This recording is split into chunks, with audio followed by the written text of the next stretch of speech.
जी बिल्कुल, हुकूमत ने तकरीबन ₹20 पेट्रोलियम मसनूआत की कीमतों में इज़ाफ़ा कर दिया है। पेट्रोल की कीमत बढ़ने से शहरी जो है वो शदीद जो है वो नाराज़ दिखाई देते हैं। इस वक़्त भी मैं एक पेट्रोल पंप पर मौजूद हूँ, जहाँ शहरी जो है वो पेट्रोल लेने आए हुए हैं और यहाँ पर मेरे साथ एक शहरी भी मौजूद हैं। उनसे बात करते हैं कि ये जो पेट्रोल की कीमत में ₹19.95 इज़ाफ़ा किया गया, क्या कहेंगे इस हवाले से? अच्छा सर, ये पेट्रोल की जो हुकूमत ने कीमत बढ़ाई है, क्या कहेंगे इस हवाले जी, ये इतना इज़ाफ़ा यकदम कर देना ये बहुत बड़ा ज़ुल्म और बहुत बड़ी ज़्यादती है लोगों के साथ।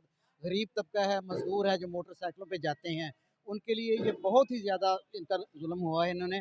अगर आईएमएफ के कर्ज़े हैं या खसारा पूरा करना है, तो बजाए इसके कि पेट्रोल की बार-बार कीमत बढ़ाई जाए, बेहतर था कि जिन लोगों को ये फ्री दे रहे हैं पेट्रोल, जिनकी गाड़ियाँ फ्री चलती हैं, जिनके घर फ्री हैं, ब्यूरोक्रेसी फ्री ले रही है, उनकी ये फैसिलिटी ख़त्म करनी चाहिए और वो पेट्रोल उनको फ्री नहीं देना चाहिए।